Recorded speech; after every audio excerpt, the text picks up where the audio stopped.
Доброе утро! Это Центр управления Республика Башкортостан, и мы с вами говорим о ситуации, которая происходит в республике, чрезвычайной ситуации, которая происходит в республике совместно с заместителем начальника службы обеспечения мероприятий гражданской защиты Госкомитета Республики Башкортостан Лилия Ринатовна Каримова. Доброе утро, Лилия Ринатовна. Доброе утро. Расскажите нам, пожалуйста, что произошло в республике за минувшие сутки.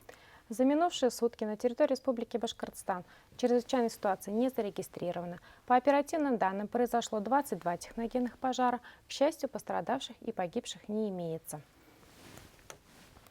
В связи со стабилизацией обстановки с лесными пожарами на территории республики отменен особый противопожарный режим в лесном фонде. Но на данный момент сохраняется 4-й класс пожарной опасности в Хайбулинском районе. На карте мы видим термоточки, зарегистрированные на территории Республики Башкортостан. Да, что это за точки? Активные цветные. За сутки зарегистрированы 3 термоточки, и они ликвидированы.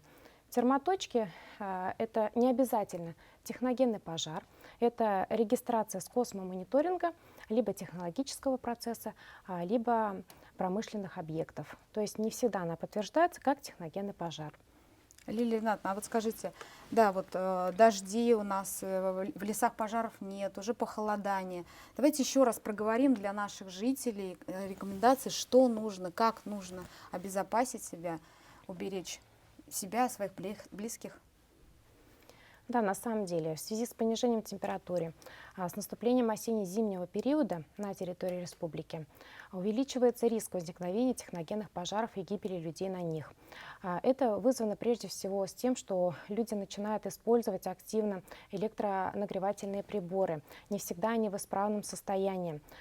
Убедительная просьба жителей республики соблюдать правила пожарной безопасности, не использовать неисправные электронагревательные приборы или самодельные приборы.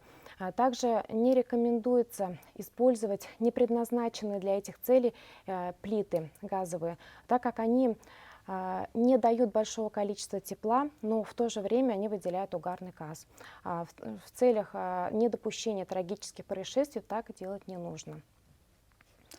Спасибо большое, но мы вновь повторяем из раза в раз жителям республики нашей и вообще всем, чтобы вы, пожалуйста, берегли себя, берегли своих деток, не оставляли без присмотра ни печи, ни обогреватели, не нужно на обогреватель класть одежду, вот, чтобы там сушить ее или что-то. Пожалуйста, услышьте. Смотрите наши эфиры, ставьте лайки, делайте репосты. Ну а мы желаем вам всего самого доброго.